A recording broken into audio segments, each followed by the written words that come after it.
Selamat siang semua. Hari ini kelompok RT akan menjelaskan tentang yang Skynder List. Di sini ada Revaldo Pramana, Torik Nur Halim, dan Fodilo Derik.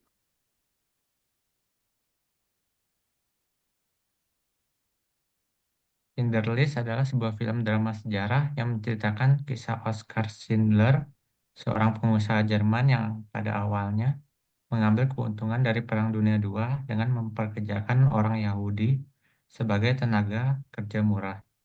Namun, setelah menyaksikan kekejaman yang dilakukan oleh Nazi terhadap orang Yahudi, Schindler mengalami perubahan moral dan memutuskan untuk menyelamatkan mereka. Dengan bantuan akuntannya, Isaac Stern, Schindler menyusun daftar pekerja Yahudi yang akan diselamatkan dengan mengklaim mereka sebagai pekerja esensial.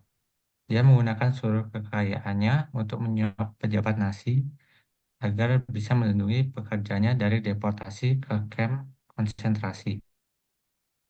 Akhirnya, Schindler berhasil menyelamatkan lebih dari 1.000 orang Yahudi, meskipun setelah perang berakhir, dia harus melarikan diri. Film ini diakhiri dengan adegan para penyintas yang memberikan penghormatan di makam Schindler, mengakui keberanian dan kemanusiaannya. Pada Oke, awalnya, Schindler mengambil keuntungan dari perang untuk kepentingan pribadinya, yang secara etis dapat dipertanyakan. Namun, seiring berjalannya waktu, ia mulai meragukan tindakan Nazi terhadap orang Yahudi dan memutuskan untuk menyelamatkan mereka. Meskipun bertentangan dengan kepentingan bisnisnya, keputusannya untuk menyelamatkan orang Yahudi melalui penyuapan pejabat Nazi dan mengelabui otoritas menunjukkan dilema etis. Tindakannya mungkin dianggap salah secara etis dalam konteks hukum, tetapi dinilai benar secara moral. oke, selanjutnya adalah moral Schindler List ini. Inti dari cerita ini adalah transformasi moral Schindler. Jadi transformasi moral Schindler tampak ketika dia mulai menghargai setiap kehidupan manusia. Pada awalnya dia mungkin tidak memedulikan nasib para pekerja Yahudi, tetapi perubahan moralnya membuatnya melihat mereka sebagai individu yang layak diselamatkan. Bukan sekedar sumber tenaga kerja murah, dia berubah dari seorang pengusaha yang tidak peduli dengan penderitaan orang lain menjadi seorang yang berusaha secara aktif untuk menyelamatkan nyawa manusia.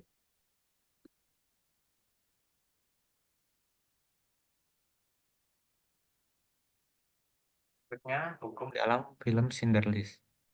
Hukum di bawah rezim Nazi secara resmi mengesahkan diskriminasi, penindasan, dan pemusnahan orang Yahudi serta kelompok lainnya, dengan membenarkan tindakan kejam terhadap mereka yang dianggap sebagai musuh negara.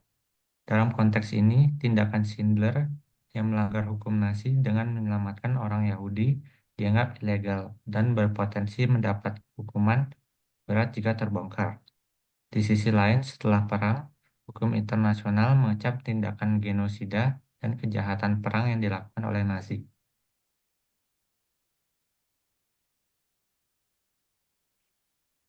Perbedaan etika, moral, dan hukum dalam film Schindler List. Dalam film Schindler List, perbedaan antara etika, moral, dan hukum tampak jelas melalui tindakan Oskar Schindler dan para pejabat Nazi. Schindler mengutamakan moralitas pribadi dan etika kemanusiaan di atas hukum Nazi yang tidak adil, dengan berusaha menyelamatkan nyawa orang Yahudi meskipun melanggar aturan resmi. Sebaliknya, pejabat Nazi menggunakan hukum yang tidak etis untuk membenarkan tindakan abnormal mereka, termasuk genosida dan diskriminasi. Film ini menggambarkan bagaimana etika dan moralitas individu dapat bertentangan dengan hukum yang tidak adil, serta pentingnya memilih tindakan berdasarkan prinsip-prinsip kemanusiaan. Selanjutnya dilema moral dalam film Schindler List. Jadi yang pertama, pada mulanya Schindler adalah seorang pengusaha yang melihat perang sebagai peluang untuk meraih keuntungan pribadi. Ia mempekerjakan orang Yahudi karena mereka merupakan tenaga kerja yang murah tanpa memperdulikan penderitaan mereka. Dilema moral muncul saat Schindler mulai menyadari kekejaman yang dialami para pekerja Yahudi di bawah rezim Nazi. Ia dihadapkan pada pilihan antara terus mengejar keuntungan pribadi atau memanfaatkan posisinya untuk membantu orang-orang yang tertindas. Dan yang kedua, Schindler menggunakan uangnya untuk menyuap pejabat Nazi agar pekerja-pekerjanya tidak dikirim ke kamp konsentrasi. Meskipun tindakan ini ilegal, tujuan utamanya mulia, yaitu menyelamatkan nyawa. Dilema moral yang muncul adalah apakah tindakan melanggar hukum yang biasanya tidak etis dapat dibenarkan jika tujuannya adalah untuk menyelamatkan manusia.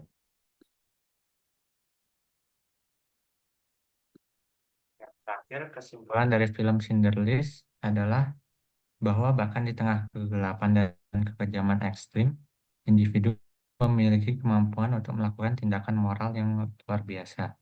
Film ini mengisahkan transformasi Oskar Schindler dari seorang pengusaha oportunis dan menjadi pahlawan kemanusiaan yang menyelamatkan lebih dari 1.000 nyawa Yahudi dari Holocaust.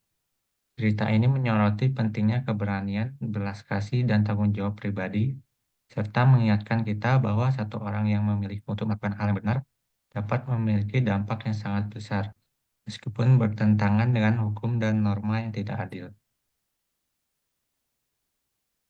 Sekian dari kelompok ARTA. Terima kasih.